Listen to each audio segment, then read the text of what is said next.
This is Ravens Flock Talk Podcast, coming to you every week with their thoughts and opinions on each and every Ravens game. Tune in weekly and join the flock.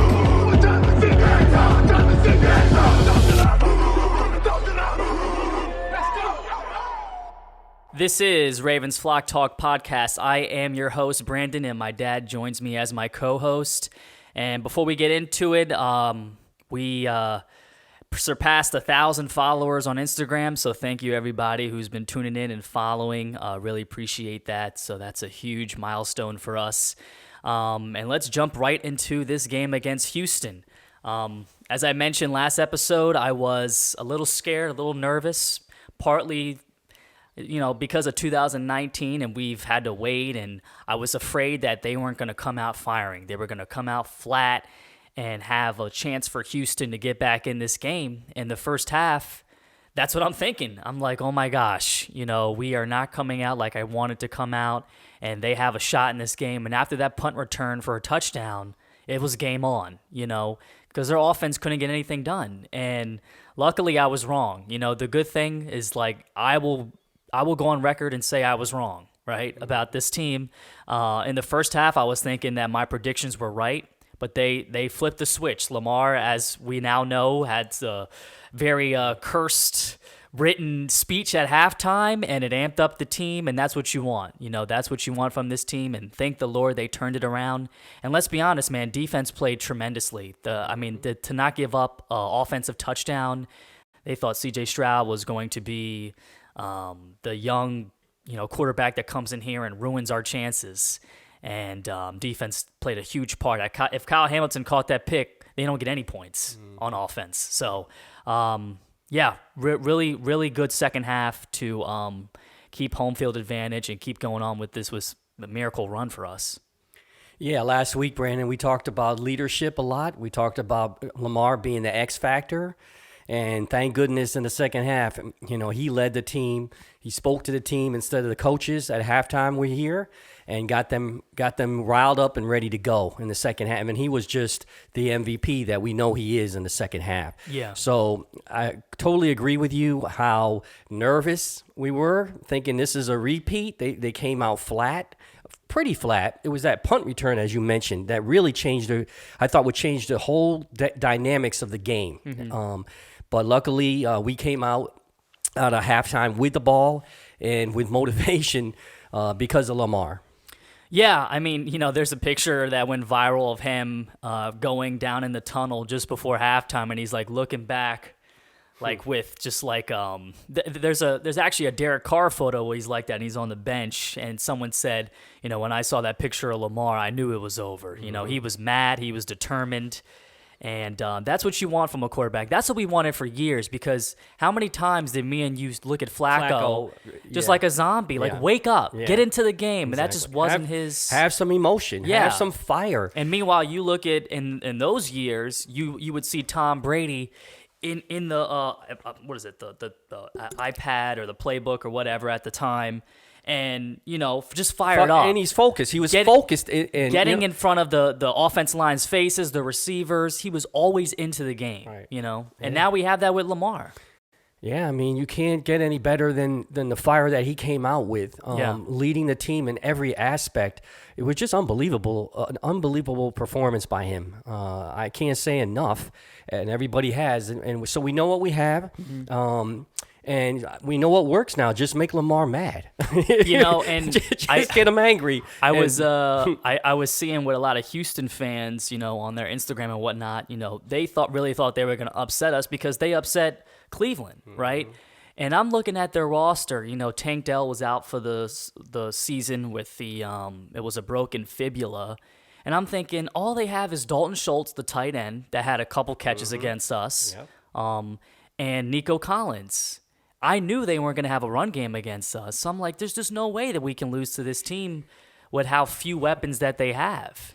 And I say that every week. We say it every week. We have such diversity on the team, such a well-rounded team. So we don't have one star. We got multiple stars. So that's what makes you feel good about this team is you got different people stepping up in different situations, and you don't have to rely on one or two or three players. And you know what? That is a testament to Eric DeCosta. I mean, I want to give him his flowers. You know, how lucky are we as a franchise and as fans to go from Ozzie to Eric? And this team is constructed so well. And, you know, we always said in the previous years, had such and such not been injured, had he not been, you know, because we had a good team. But now we have an even more well-rounded team, as you pointed out, and we're all healthy. I mean, Eric DeCosta put together a tremendous team, and that's why I say we got to win it. You know, there's not a better shot than now. We had an easy second-round opponent, right? And it reminds me, I keep telling you, all the Patriot years where they have a first-round bye.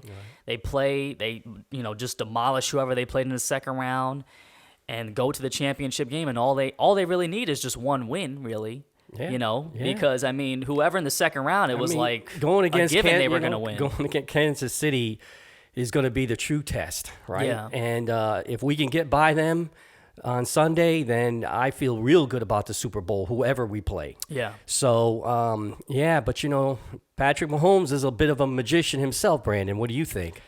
Yeah, you know, we had said the podcast, but before this one, we wanted to play Kansas City. And my main reasoning was because I think Josh Allen is the closest quarterback to Lamar with him running downfield. And when he gets downfield, the thing that makes him tough is that you can't tackle him. Whereas Lamar, he's easier to tackle. He's not as big. So, I mean, yeah, I get Buffalo had a lot of injuries and whatnot. But I'm looking at this Kansas City team, and they had trouble catching the ball. Now, they caught all the balls against Buffalo. They clicked it at the right time, you know. But I'm just I looked at that game and I said, man, there's just that Buffalo defense is not like our defense. And once again, if you can take Kelsey out of the playbook and defend him properly, then you have a good chance of beating Kansas City. So, and then keeping Patrick Mahomes in the pocket rather than scrambling around. I feel he's more effective when he's scrambling around. So, and Kelsey had a good game. You know, I mean, blown coverage, wide open in the back. I mean, that was crazy. Yep. But he's not the same player. He's older. He's not the same player. And not only you can take away Kelsey, right, because you're not afraid of any of their receivers. I know, I think his name is Rashid Rice. Maybe I'm missing his first name, but I know Rice is kind of like their number one guy, but he doesn't scare you as much as like Tyreek did back in the day. But another thing, too, with Kansas City is Isaiah Pacheco, their running back. He's a tough runner. Yeah. He is a small guy, though. And I'm thinking, you know, is he going to run like that against us? Ironically enough, all the experts are saying Kansas City's defense is now a force to be reckoned with versus their offense. So that's a total switch for the Chiefs. But they're a different team than I guess their prime. But you know what? I guess they're still in their prime because they're here. They're one game away. Yeah. But one thing I wanted to point out that I heard is Mahomes in 64 playoff dropbacks has not been sacked. Think about that. All the games he's played, 64 playoff dropbacks has not been sacked. Buffalo didn't sack him one time. And I just don't see that happening with us. I really don't. That also proves how fast he gets the ball out of his hands and how good decisions he makes during the game. That's another clue there. But he also, a lot of the times, has that Ben Roethlisberger quality where he will evade a guy and run around in the backfield and find someone open. He's hard to tackle. He is hard to tackle. But, hey, I just had a thought. Giving props to the fans, Brandon. My gosh, even watching it on the TV, you could see how loud it was. And that was a big, big factor in this win was the fans coming up big time. Yeah. And that's the advantage of playing at home, finally, you know? Yeah, and you know what? As loud as the crowd was, it's going to be even louder. First AFC Championship game in Baltimore since I think they said 71, but we weren't even the Ravens at that time. So fans are going to be pumped, and I wouldn't want it any other way. Yeah. You know, I mean, I know Allen, to me, was more of a threat because of his legs, but the pedestal they put Mahomes on, and granted, you know, Brady left, he stepped right in, face of the franchise, best quarterback of the league, no doubt about it. Mm-hmm. But the only guy to beat Mahomes in the playoffs is Tom, and he beat him twice. Right. what better scenario for Lamar? Because, I mean, Lamar comes into first of all, he dropped in the draft, right? And he was a Heisman winner. Dropped in the draft. Now, as he's going through the draft, they're saying he should change positions. Everybody doubts him. He gets the MVP. Oh, but he can't throw the ball. He he gets better at throwing. Oh, but he can't win a playoff game. He wins. Now he's got 2 playoff wins.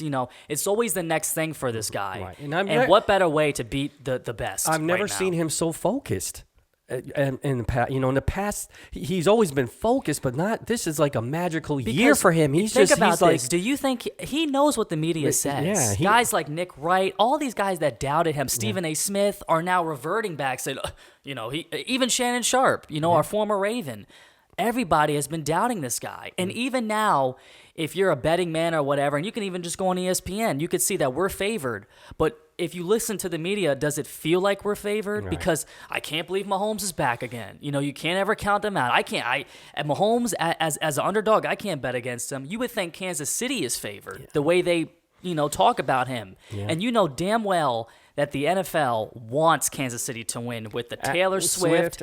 Now Jason Kelsey in the stands with his shirt off. They want it so bad, and it would make my day to spoil it for them. I can't say anything better than that what you just said. And so, I get it. When you win 2 Super Bowls, you're going to get that respect, and we do respect him.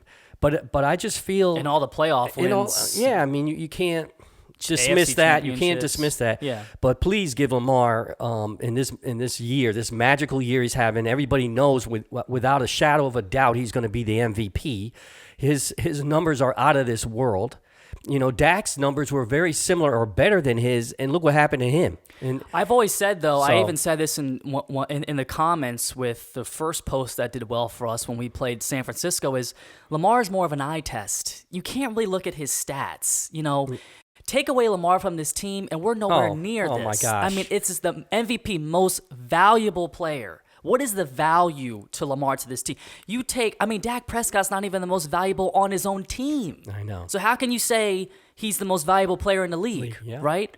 All I know is I am so happy to have Lamar as our quarterback because I feel at this point in his career, he's the best quarterback in the league right now at this moment to me. Because he's so dynamic, he's such a weapon for a team. He's such a leader now. He's more mature. So I can't think of another quarterback I would want with the Ravens right at this point. The closest one probably would be Patrick Mahomes if he had our kind of weapons. So I don't know. It's going to be a heck of a game. My thing is I always fight you with this, is I don't want the accolades, the attention from the media. Hype up Mahomes. We've always played better as an underdog. Yeah. Who was it that had to dethrone Tom Brady? We did. Peyton Manning did a couple times as well. But as underdogs, I love it. I love it. Don't give us the props, right? We finally are playing like a Ravens team we know, and big part of that is Roquan. He is a beast, and he has that mentality, that Ray Lewis mentality, and he wills them to win. So I love the fact that we also have him on the other side of on the defense. But hey, are you nervous? Are you nervous about this game? I'm more confident this game. Like I said, I wasn't as confident. I wasn't as confident as I am now. I was more nervous than ever because I wanted them to not have cobwebs. You got to, and even Lamar mentioned it after the game. Yeah. When you're sitting, you got to get back up to game speed and get into the flow of the game.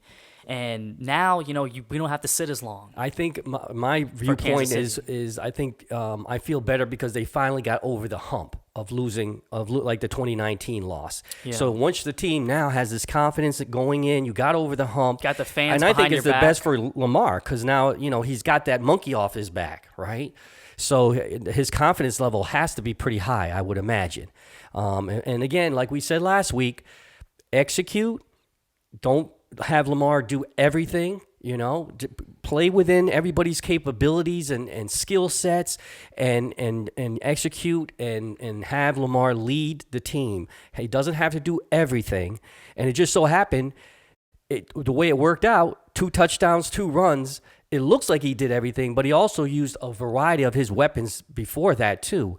Aguilar, I am so happy about him being on this team. He seems to be able to get open in the end zone now. He's really had a really good year for critical catches at his age. So I'm loving him. Zay's a beast. He just doesn't drop passes, and I love that kid. And everybody's stepping up to the plate. Likely, what a catch he did in the end zone over the defender. I mean, and he looked his size and like a tight end on that play. So happy to have him and everybody stepping up. OBJ and Bateman now have their catches. Yeah, we have said even in regular season games, big games when we play Miami or San Francisco, don't have Lamar doing everything, because what was the point of getting all these guys in free agency, the Van Noys, just to get a well-rounded team, as we have mentioned before. And in the first half of the Houston game, it was all Lamar show, and I didn't understand why we were doing these deep routes where, for one, you got to wait till they get open, okay? And it's more pressure on the O-line. So now you increase the chances of a holding call or whatever the case may be. Lamar was back there. That's why he was sacked 3 times in the first half. Yeah, he was back there running around, It was taking too much time to develop.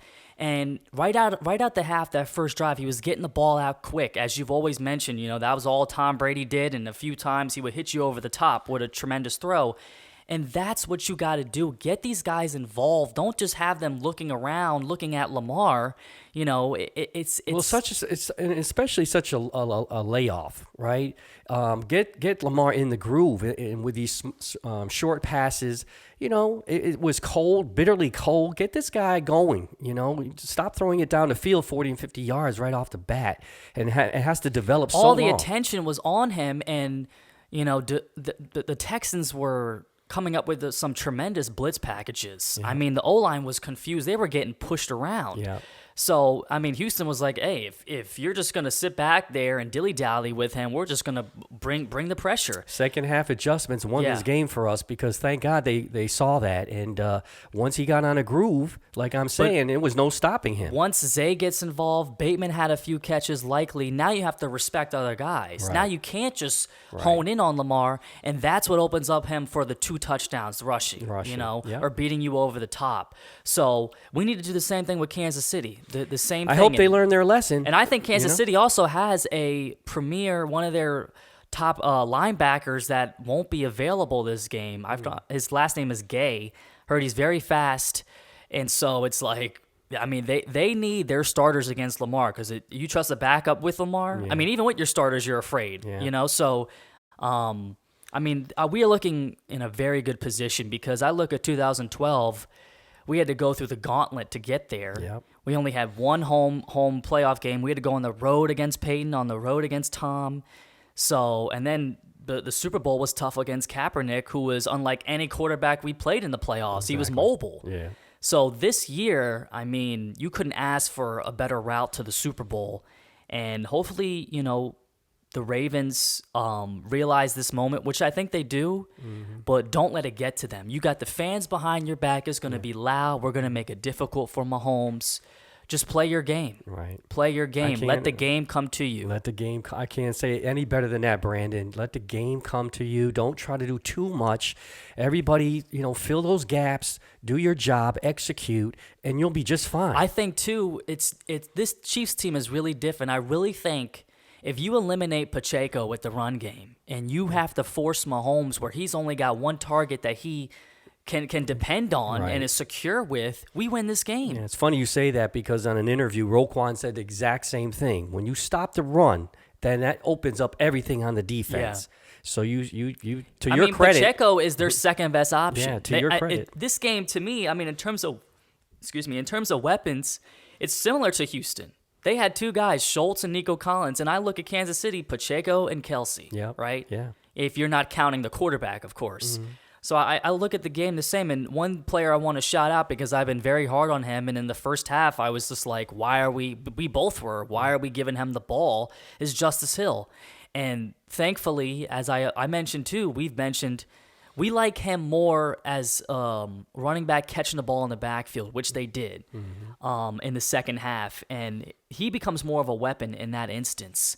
I do like his speed, of course. My one thing is like he'll never drag anybody like Gus, and he'll always go down after the first contact. But this was his best game, and we needed him, and he showed up in the second half to really help us get this win. Yeah, I like the way he hit the hole in this game. When he hits a hole and doesn't do any stutter stepping, that's where he's most effective. Yeah. And he shows some grit there too. So, he can't drag people, but he makes them hurt. They feel him. Yeah, because he runs so fast. Yeah. He runs so fast, and we'll see what happens with Gus. I know he got injured in the fourth quarter, I believe, and he didn't come in, I think, until the game was. I mean, the game was over. He didn't come in at all.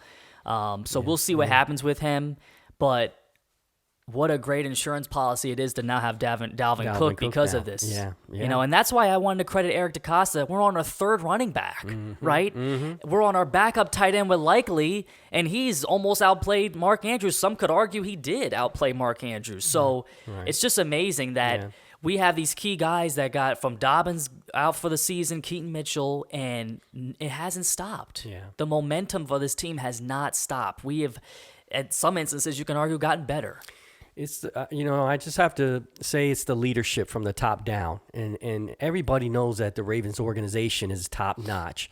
So from Bisciotti on down to the players now, and we have a bunch of nice leaders in that locker room for the young guys which like we Zay, lacked for a long which we time. lacked. They're all vocal. We have these veterans now. I love it. I love our chances. I can't wait for this game. It's going to be exciting. We gotta wait, I know. it kind of sucks, but I can't wait because of the fact that everybody is counting us out. It's almost like we're not favored, and I love it. This is why I want it. To be the best, you got to beat the best, right? And that's how we won our second championship. And I wouldn't want it any other way. No excuses. Josh now. Allen doesn't have, as great as he is, does not have the resume, the accolades, the stats as Mahomes. And he's not revered as much as Mahomes. Plus, he doesn't have the players. Let's be honest. He does not have the players to back him up. So, and we do.